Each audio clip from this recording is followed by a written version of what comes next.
Buenos días a todos y a todas.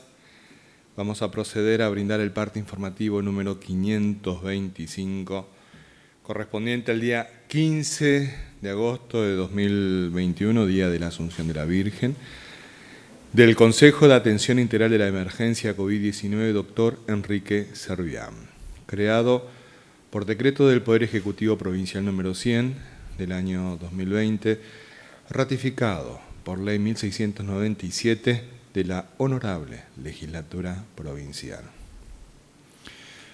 1. Lamentamos informar en el día de la fecha el fallecimiento de 5 comprovincianos por COVID-19. Se tratan de un vecino de la ciudad de Formosa, Darío, de 68 años, una vecina de Ibarreta, Eva, de 82 años, un vecino de Palo Santo, Alcides, de 61 años, un vecino de General Belgrano, Bernardino, de 66 años, y una vecina de Nainec, Magdalena, de 76 años. Expresamos nuestras condolencias a sus familiares y seres queridos. 2.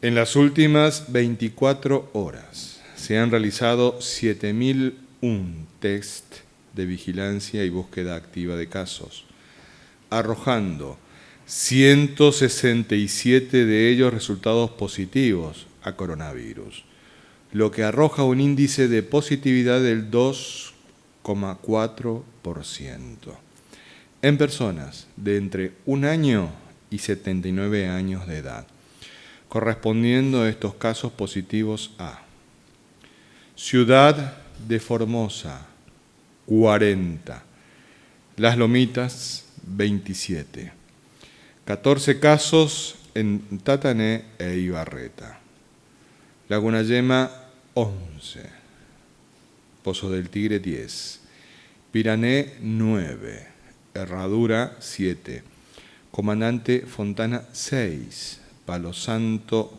4. 3 casos en el Colorado, Ingeniero Juárez y El Potrillo.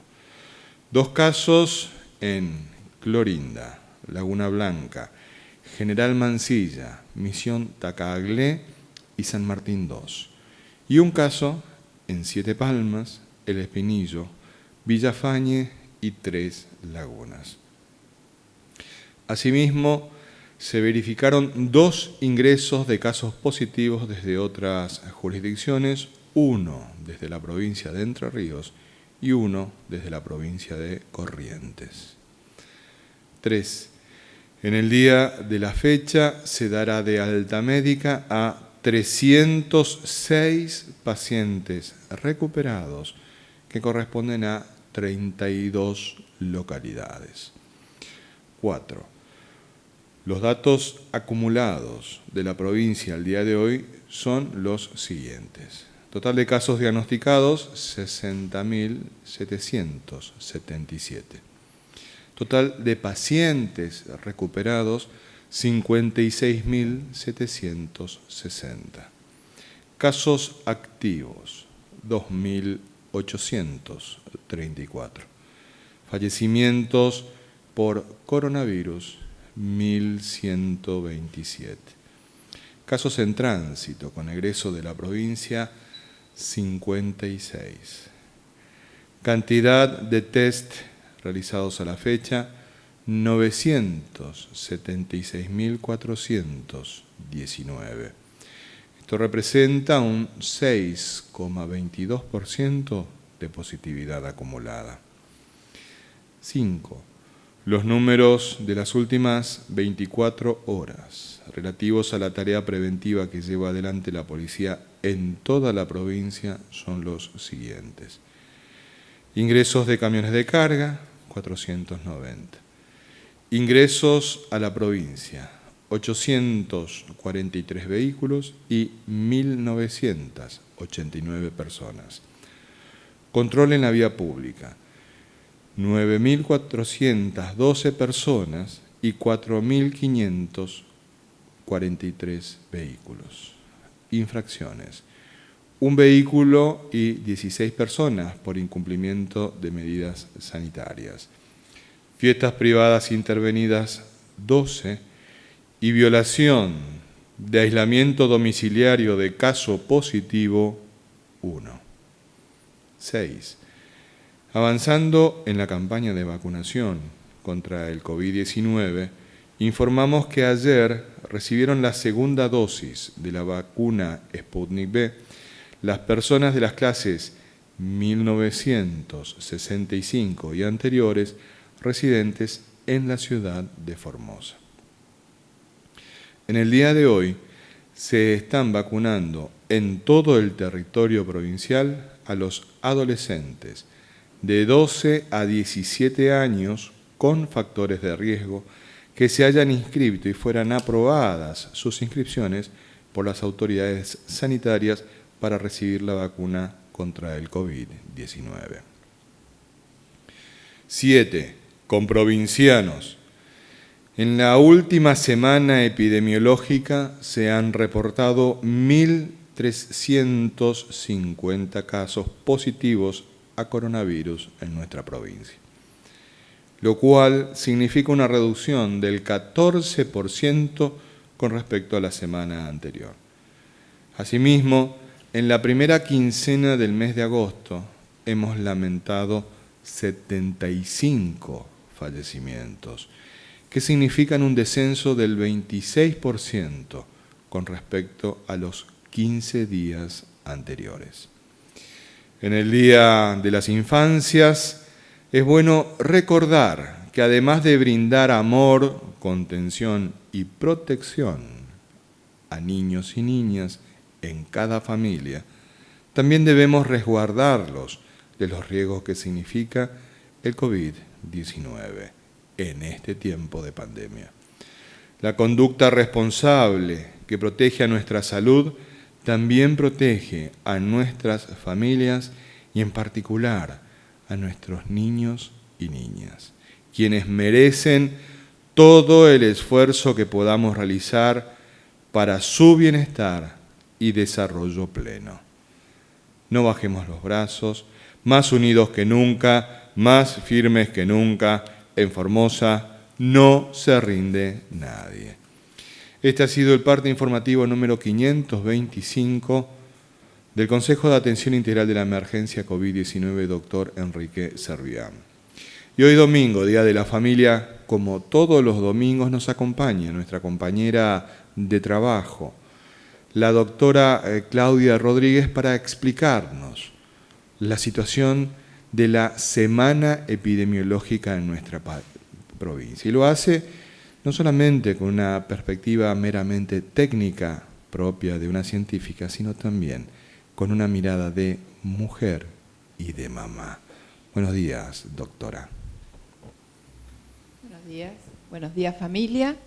Bueno, vamos a comentar esta semana epidemiológica número 32, que terminamos con un total de acumulados de 60.777 casos confirmados y 1.124 fallecidos en total. Como veíamos, como escuchábamos en el parte, esta semana tuvimos 1.350 casos positivos nuevos y la cantidad de fallecidos fue de 34, podemos decir que se mantiene constante con respecto al anterior y esperemos que siga esa tendencia constante y en baja, al igual que la cantidad de casos positivos como registramos esta semana.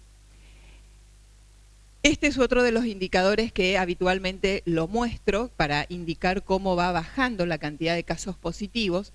Es el índice de positividad, es decir, la cantidad de positivos que tenemos con respecto a la cantidad de total de hisopados que se realizan semanalmente. ¿Sí? Esto es el promedio, tanto de los casos positivos como de los hisopados.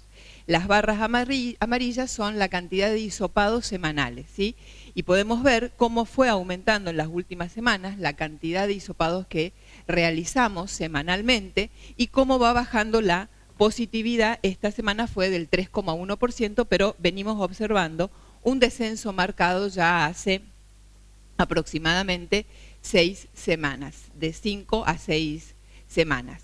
Esto hace que nosotros tengamos a la fecha un total de 976.419 hisopados realizados, lo que determina una positividad del 6,2%.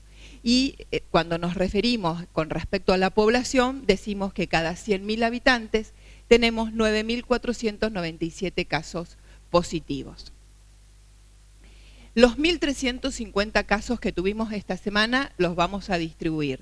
893 en el interior, 14 en la ciudad de Clorinda y 406 en la ciudad de Formosa. Podemos ver el descenso en las tres curvas, siendo más marcado en las localidades del interior.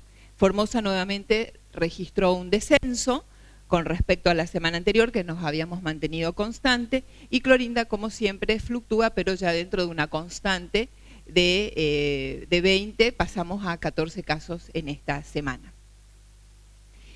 Esos 893 casos que se detectaron en el interior, podemos ver acá cómo se distribuyeron en toda la provincia, en cada uno de los distritos sanitarios.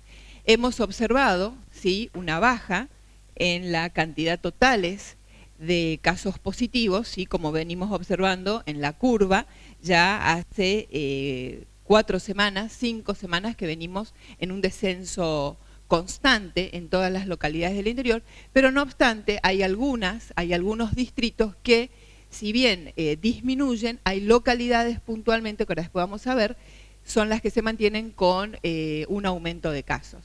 En líneas generales podemos decir que el distrito 2, el distrito 3 y el distrito 6, que es acá como podemos observar en el gráfico, son los que han aumentado la cantidad de casos en esta semana epidemiológica, mientras que en el resto de los distritos, el 1, el 4, el 5 y el 7, se observó un fuerte descenso en cada uno de estos distritos sanitarios. Los 60.777 casos positivos se distribuyen en toda la provincia, como podemos observar en el mapa.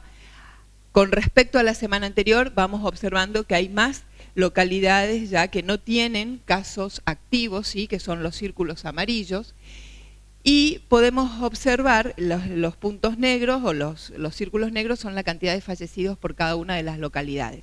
Y los que yo le comentaba anteriormente, que si bien todos los distritos han bajado la cantidad de casos positivos, hay en algunas localidades de esos distritos que aún se mantienen con un aumento en la cantidad de casos. En el oeste tenemos en la localidad del Chorro, en el distrito 2 es Laguna Yema, Las Lomitas, en el distrito 3, Ibarreta, Comandante Fontana, y en el distrito 6 tenemos Pirané con Palo Santo. Esas son las localidades en las que aún se observan un aumento en la cantidad de casos. La próxima. Los 1.124 fallecidos, mantenemos la constante en cuanto a el grupo etario que se encuentra más afectado, que es el de 50 a 70 años, distribuyéndose hacia los extremos, es decir, a los menores de 50 y a los mayores de 70, con una distribución prácticamente normal, no se encuentran diferencias estadísticamente significativas.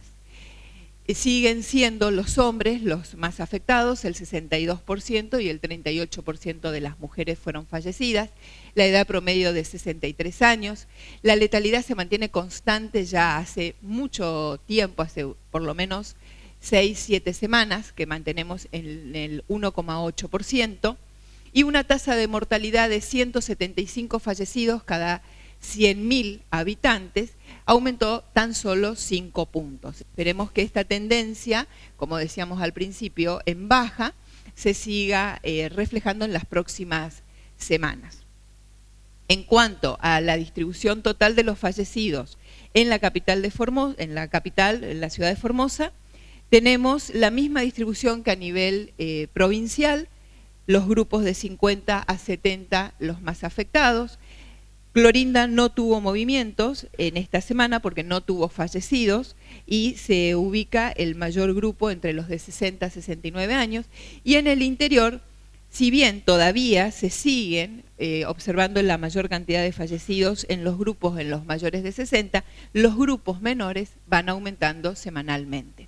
En esta semana se registraron tan solo 34 fallecidos, 8 en la ciudad de Formosa y 26 en las localidades del interior, y Clorinda, como dije, que no tuvo fallecidos.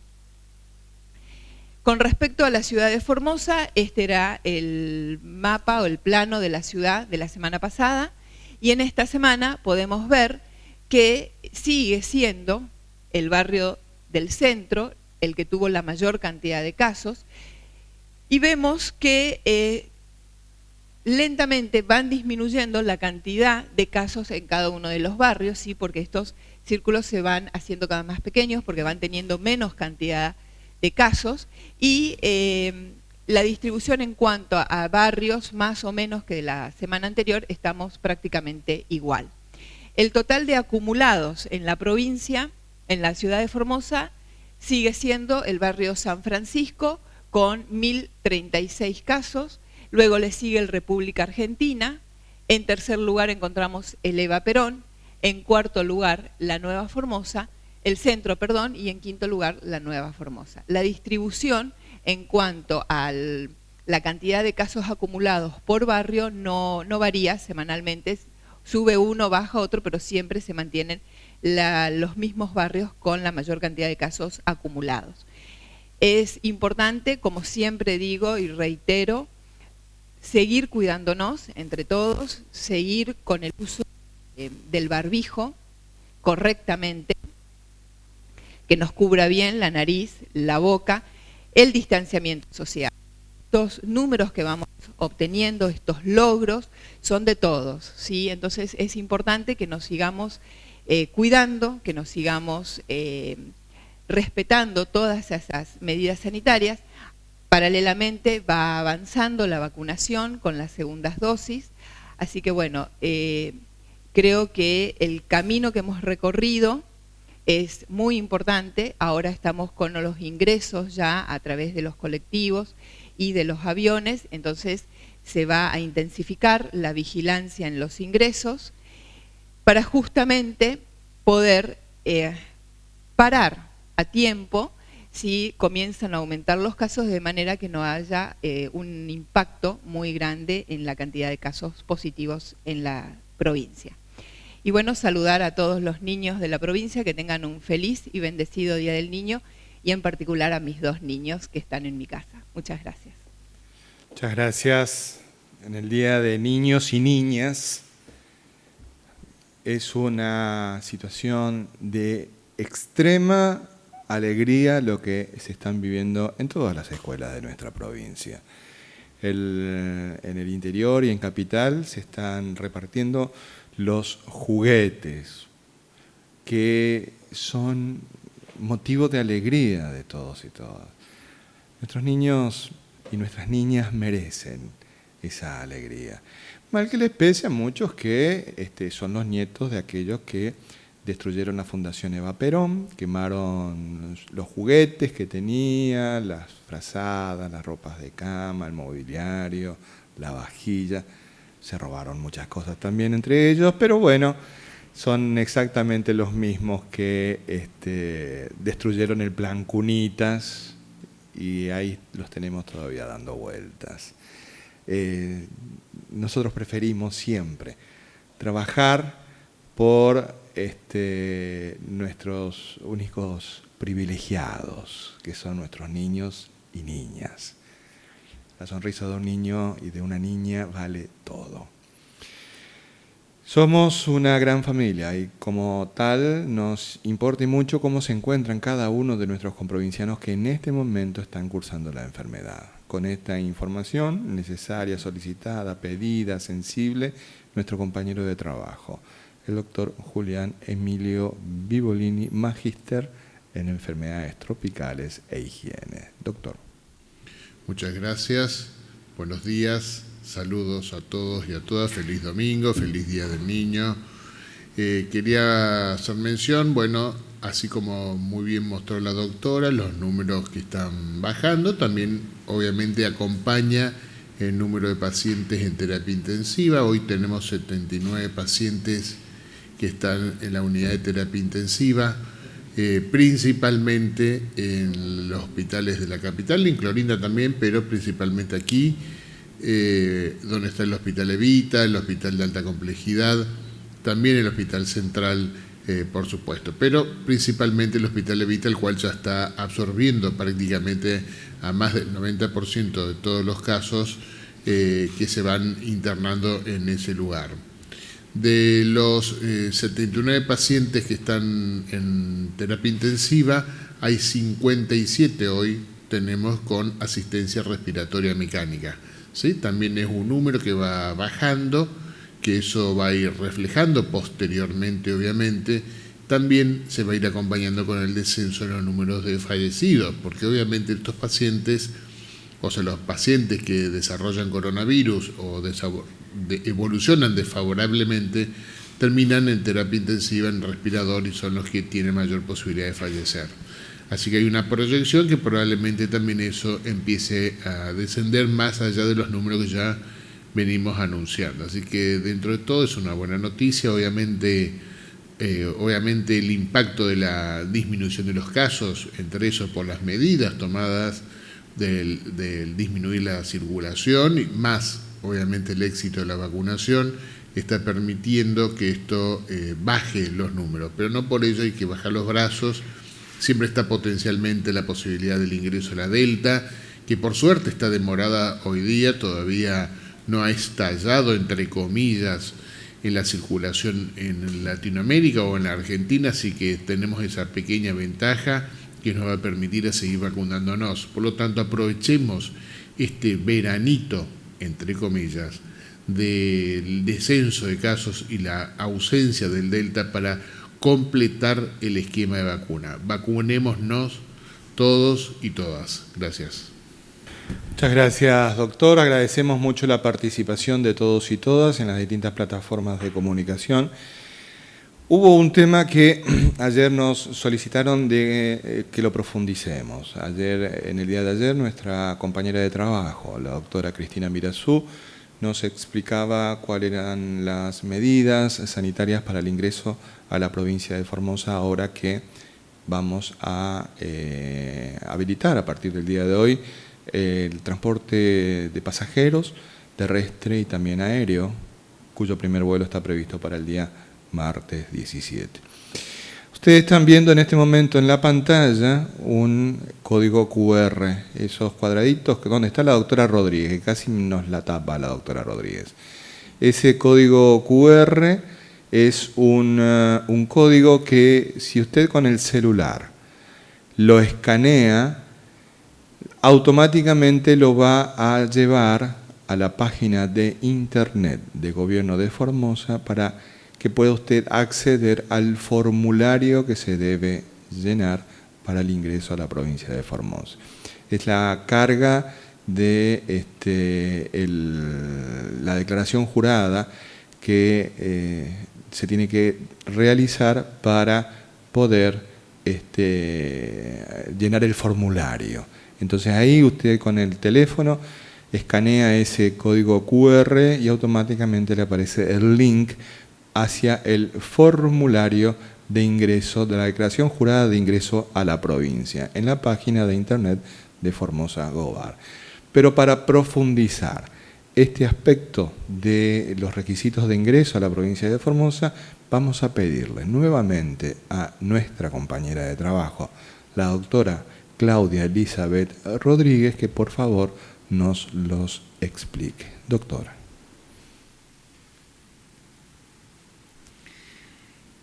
Sí, como bien comentaba el doctor, hoy se reinician el ingreso a la provincia los micros de larga distancia y el martes próximamente el primer vuelo aéreo. O sea que vamos a contar nuevamente para recordarles cuáles son los requisitos de ingreso a la provincia.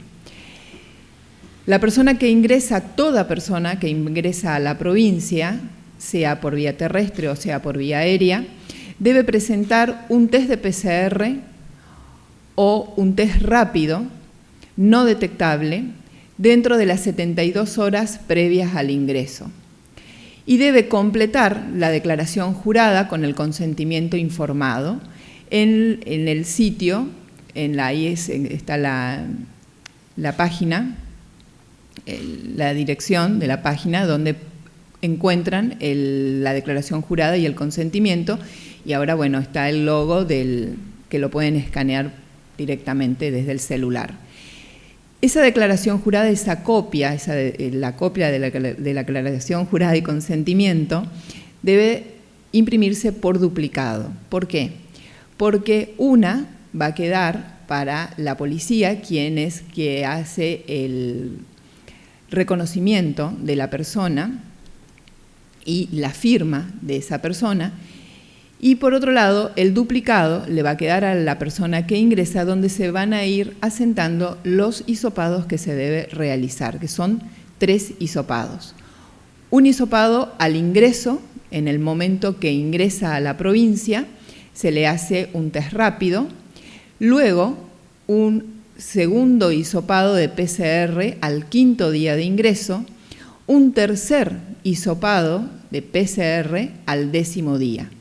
¿Quiénes están exceptuados de realizarse estos 3 hisopados? Aquellas personas que ya tuvieron COVID en menos de 90 días. Esa persona, si ya tuvo COVID dentro de los 90 días previos al ingreso, debe acreditarlo con el alta médica o con la constancia del resultado positivo en el Sistema Informático Nacional, que es el SISA. ¿Cómo va a ser el ingreso por transporte terrestre? Los 2 únicos accesos habilitados para el transporte terrestre son Mansilla y Barilari. En el caso que ingresen por la localidad de Mansilla, el ómnibus va a detenerse en el puesto sanitario que se encuentra ahí en Mansilla. El personal de salud va a subir al colectivo a realizarle los hisopados para test rápidos a todos los pasajeros. Seguidamente, el equipo de salud desciende, baja del ómnibus, el mismo continúa hasta la terminal de la ciudad de Formosa, donde se encuentra el segundo puesto sanitario de ingreso. Allí, los pasajeros van a recibir el resultado del test rápido que se les realizó en Mansilla, y aquellas personas que resulten con el test rápido positivo, se les va a realizar en ese momento un nuevo hisopado para una PCR inmediata, de manera de confirmar ese test rápido positivo. Todos los pasajeros, los que resultaron el test rápido negativo, más los que resultaron la PCR inmediata, deben realizar los trámites administrativos, que es justamente la presentación de la declaración jurada en la policía para certificar la identidad y la firma de ese pasajero, y el control sanitario, que consiste en el control de los signos y síntomas que pueda presentar esa persona, que lo hará el equipo de salud. Con respecto al transporte aéreo, las personas que arriben al Aeropuerto Internacional El Pucú de la ciudad de Formosa van a realizar todos los trámites administrativos, la presentación de la declaración jurada con el consentimiento informado a la policía, van a realizar el control sanitario por parte del personal de salud, y se les va a realizar a todos el test rápido, que si da positivo, en ese mismo momento se lo vuelve a hisopar y se le realiza una PCR inmediata para confirmar ese resultado positivo del test rápido. Muchas gracias. Gracias a usted, doctora. Verdaderamente queremos que todos y todas puedan tener la mejor información. Ese es el compromiso que asumió el gobernador de la provincia desde el primer momento, y la razón de ser de esta reunión diaria, de este diálogo diario que tenemos con ustedes en relación a la pandemia de COVID-19 en la provincia de Formosa. Por ello, vamos inmediatamente con las preguntas que nos han formulado los señores y las señoras periodistas. Buenos días, señora Dolores, en el Día de las Infancias. Muy buenos días, muchas gracias. Usted también tiene niños aún. Todos tenemos. Enhorabuena. La primera pregunta es de Luis Rodríguez, C3 Noticias, Canal 3, Formosa.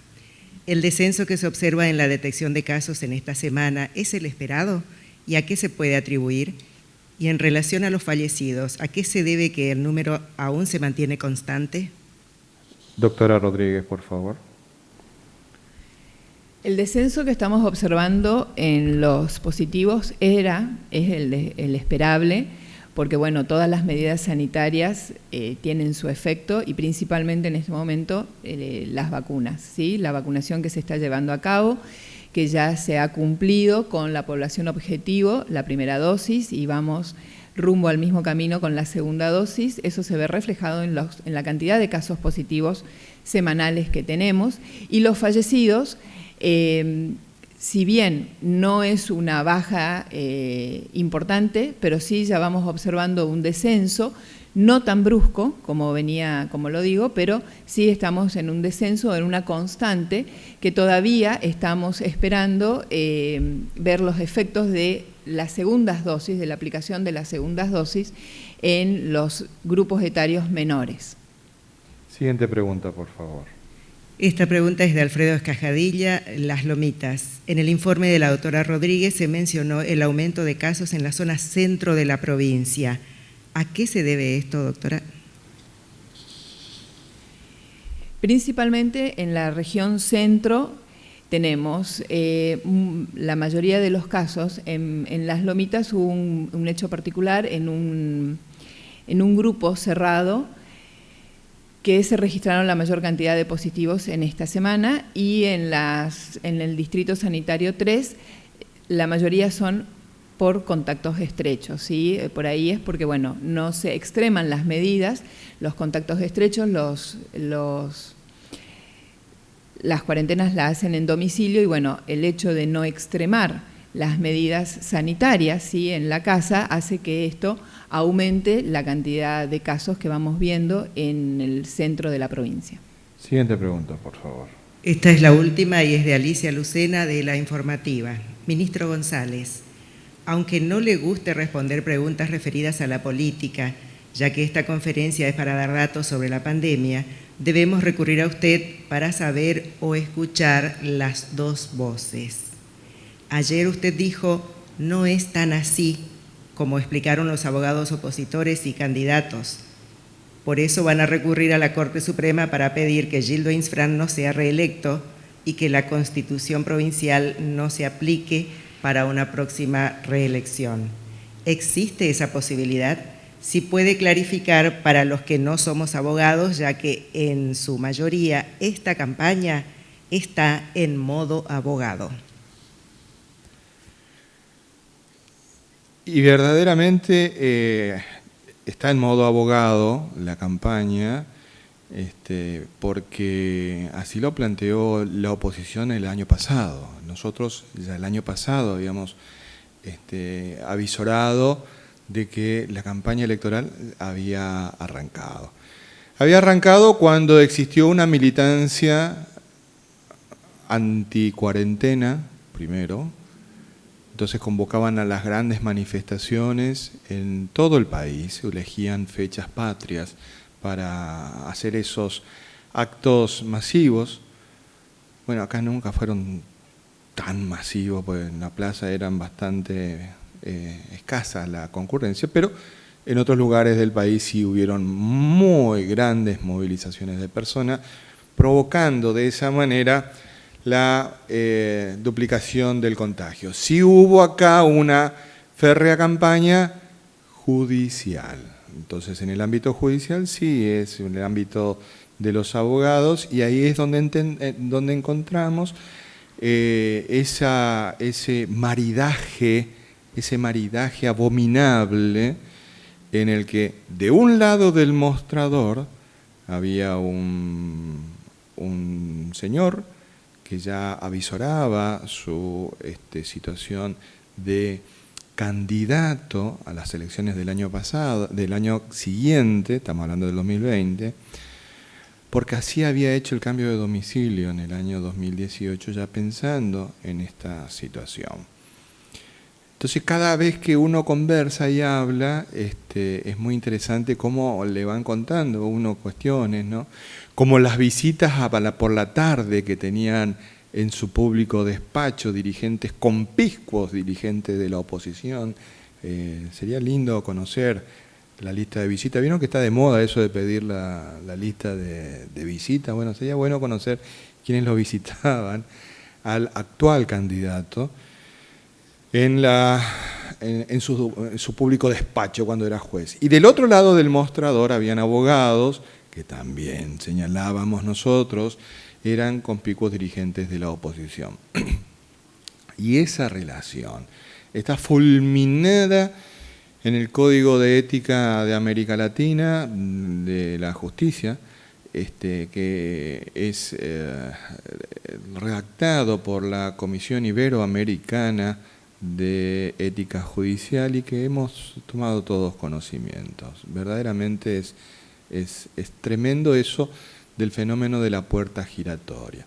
Entonces venían estos abogados, dirigentes partidarios, planteaban sus habeas corpus y este juez subrogante ahí sacaba sentencias una tras otra. Y nosotros lo veíamos, lo avisorábamos, lo expresábamos, lo poníamos en superficie. De hecho, lo mencionamos como el autor del Estatuto Legal del Contagio. Y no nos equivocamos, no nos equivocamos. Pues bien, la campaña entonces de este señor se centra en aquella experiencia. Aquella experiencia como juez subrogante es su carta de presentación y el único argumento que tiene para ofrecerse como candidato. Lo movés un poquitito de ahí, agua. De hecho, en su primer conocimiento, en su primer viaje al interior de la provincia, pudo descubrir lo hermosa que es nuestra provincia. Lástima que no lo hayan descubierto, porque solamente como tienen ojos de una mirada particular, muy propia de quien nació en Capital y se crió en Corrientes y tiene esa matriz cultural, no fue capaz de captar la riqueza maravillosa que tiene nuestro pueblo y nuestras tierras. O sea, belleza maravillosa. Entonces se quedan en anécdota. Al carecer de argumentos de discusión política, echan mano a este tipo de recursos. Y lo interesante de ello es que se terminan peleando a ver quién es el autor, porque sale un ex policía exonerado diciendo, nosotros somos los que hicimos los habeas corpus, al igual que otra candidata, y desde el otro lado salen uno de esos abogados que presentaban los habeas corpus, nosotros éramos los... O sea, era una pelea simplemente orientada en la campaña judicial. La campaña judicial, político, partidaria, judicial. ¿Cómo usaron la justicia para ello? Es aberrante. Entonces, aparece un elemento nuevo. Un elemento nuevo que es que la Corte Interamericana de Derechos Humanos emite una opinión consultiva. Es decir, le preguntaron, Colombia le pregunta, ¿qué piensa usted respecto de el sistema de elección presidencial? Una pregunta que le hace la Colombia a la Corte Interamericana. Y la Corte Interamericana, en fallo dividido, en una resolución dividida, emite una opinión. Es una opinión, es una interpretación que ellos hacen, pero que de ninguna manera es de carácter vinculatorio, para nada. Pues bien, como necesitan argumentos para mantener y sostener la campaña, echan mano de estos elementos. Entonces van a ir y van a presentar, van a hacer aspavientos, van a operar como acostumbran en los distintos ámbitos y van a hacer esto seguramente. Y la pregunta es, ¿tanto miedo le tienen a Gildo Infran? Porque ¿sabe cuál es el mensaje que nos están dando, señor, señora? Usted no sabe votar. Eso le está diciendo. Este señor, que es candidato, le está diciendo a usted, mire, usted es tan inútil que no sabe votar. Entonces, como usted no sabe votar, vamos a hacer todo lo posible para que este señor, al cual usted, señora, y usted, señor, le quieren votar, no sea candidato. ¿Por qué? Porque usted vota mal. Ese es el pensamiento retrógrado que tiene este señor candidato, que en este momento es incapaz de discutir una propuesta política. ¿Lo ha escuchado? Miren, ni siquiera muestran quiénes son sus acompañantes en la fórmula. Discutirán, se enojarán con el oficialismo, pero nosotros podemos mostrar a todos nuestros candidatos, que son 4, 2 titulares, 2 suplentes, 1 de Capital. La segunda es de Palo Santo, por si no lo sabían, Elena García es de Palo Santo. Areco es de Villafañe. Y la doctora Mirazú eligió Formosa. Pero ella sí eligió Formosa. Ella sí eligió al pueblo y a la tierra. Y dio muchísimos años de su vida profesional en el oeste, trabajando con otras comunidades indígenas en la zona del Potrillo. Y ahí constituyó su hogar con hermosas hijas, con Roberto, su marido, y ató su destino al de Formosa. Otros no atan su destino al de Formosa, no atan, y lo demostraron con hechos concretos, con hechos concretos. Nos enteramos también de que hubo una presentación de los diputados Tailade y Parola al Consejo de la Magistratura para que se lo excluya de los concursos en los que este señor había aprobado. Porque ¿saben qué? ¿Vieron que cuando se dice comúnmente hay que poner huevos en distintos gallineros para, por la duda se rompe uno, te queda el otro? Bueno, esto es lo que está haciendo. La Cámara Federal lo descubrió. No había presentado la renuncia a la lista de jueces subrogantes, la lista de conjueces. Entonces la Cámara le dijo, de oficio, dijo, no, mire, usted no puede ser, nosotros lo excluimos de la lista de conjueces. Pero el muy pícaro y antiético no dijo nada al Consejo de la Magistratura de que ahora es candidato a diputado nacional. Entonces los diputados Tailada y Parola se presentan, mire señor, este que concursa para jueces es de lo más antiético que hay, viola todos los códigos de ética judicial, incluso está fulminado por lo que dice la Comisión Iberoamericana de Ética Judicial. Por favor, exclúyanlo. Exclúyanlo porque verdaderamente es vergonzoso cómo actuó como juez subrogante, siendo ahora candidato. Porque quienes eran sus abogados que presentaban los habeas corpus ahora son su compañera de fórmula y el otro parece que es el jefe de campaña porque lo acompaña a todas las radios a las que visita. Entonces, ¿a qué estamos jugando? Entre ese mare magnum ya poco le podés creer a este señor. Entonces, como me dijo un amigo que me dijo ahora venía la Bullrich. ¿Y a qué viene la Bullrich? Le pregunté. Si ya bastante daño hicieron en marzo promoviendo la desobediencia civil para que todos nos contagiemos y que de un muerto junto con este otro muchacho hoy tengamos 1.127 muertos.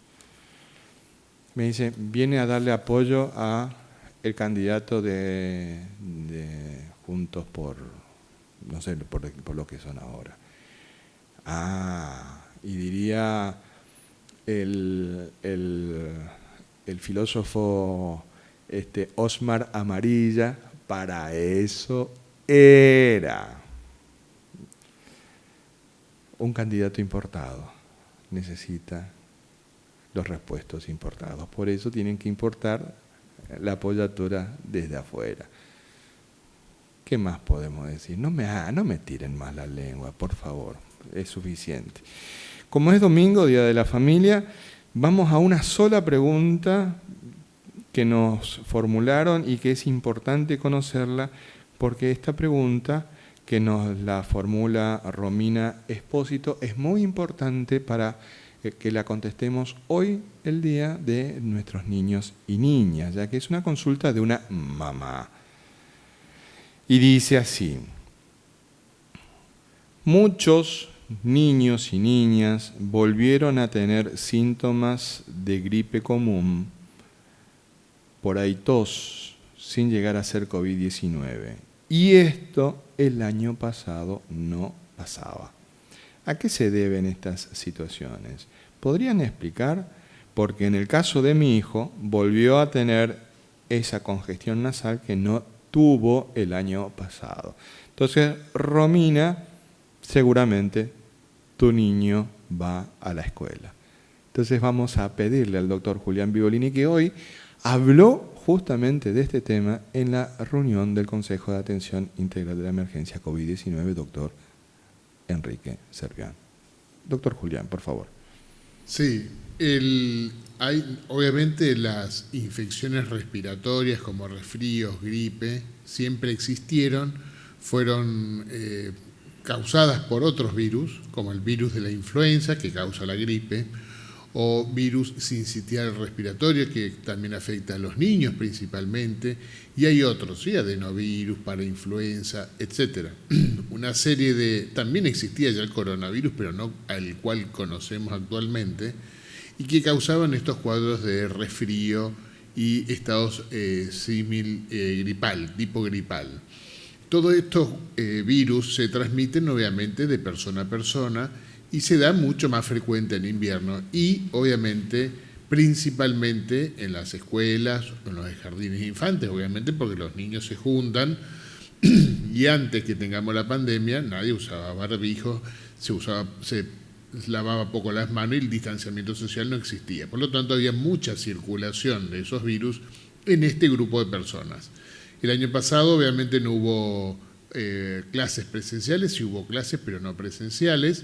Por lo tanto, estos virus en la Argentina y en el mundo prácticamente desaparecieron. No es que desaparecieron, pero bajaron muchísimo la circulación, tanto de la gripe como de estos virus que no son gripes, pero similares, que bajaron sustancialmente. Más del 80% de los diagnósticos prácticamente no se hicieron. Las internaciones causadas por estos virus en los niños disminuyó también significativamente todo el año pasado. Obviamente esto se debió a el uso del barbijo, que es más efectivo para evitar la transmisión entre estos microorganismos.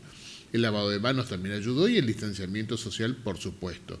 Esto hizo que el año pasado haya muy poca circulación. Este año, como se está volviendo lentamente a las actividades pre-pandemia, aunque falta mucho todavía, pero se está volviendo cada vez más, obviamente el aumento de la circulación, de la presencialidad, etcétera, como de los jardines y demás instituciones, hace que estos virus, que nunca desaparecieron, pero quedaron en muy poca cantidad, empiecen a aparecer nuevamente. Por lo tanto, va a aparecer cuadros que simulan ser coronavirus, pero son otros virus. Pero igualmente, como está circulando el coronavirus, siempre hay que descartar que no sea el coronavirus. Por eso se hace el estudio del test, ¿sí? El hisopado debe hacerse en todo caso de resfrío o algo similar. Pero va a empezar a aparecer cuadros que parecen coronavirus y son los otros virus. Por lo tanto, a tener en cuenta eso, y es algo que obviamente es lógico y está esperándose que esto ocurra, un aumento de estos casos. Gracias. Muchas gracias, doctor. Agradecemos a tantos y tantas que se han comunicado con nosotros a través de las distintas plataformas de comunicación especial.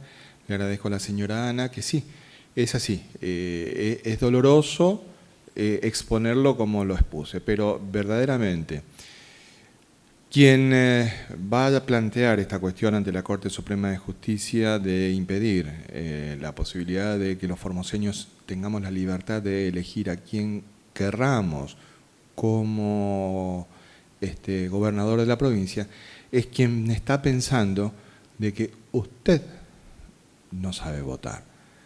¿Y por qué dice que usted no sabe votar? Porque siempre lo vota Gildo Infran. Entonces, como usted no sabe votar, ellos lo que van a hacer es impedir de que este señor, a quien le hemos dado nuestra confianza una y otra vez, vuelva a ser candidato. Eso es, simplemente porque usted no sabe votar. ¿Y por qué no sabe votar? Porque no los vota a ellos. Y vota conforme su decisión libre y voluntaria lo es. Es decir, a usted, señor, y a usted, señora, esta gente que piensa como este candidato los menosprecia. ¿Por qué? Porque usted no sabe votar. Ellos sí. Y entonces, como ellos sí saben votar, no entienden cómo nunca los votan a ellos.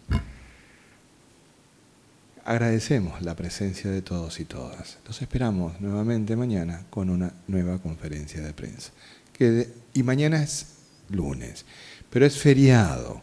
Por lo tanto, la conferencia de prensa también la vamos a hacer a las 11 de la mañana. Que Dios y la Virgen nos cuiden y protejan.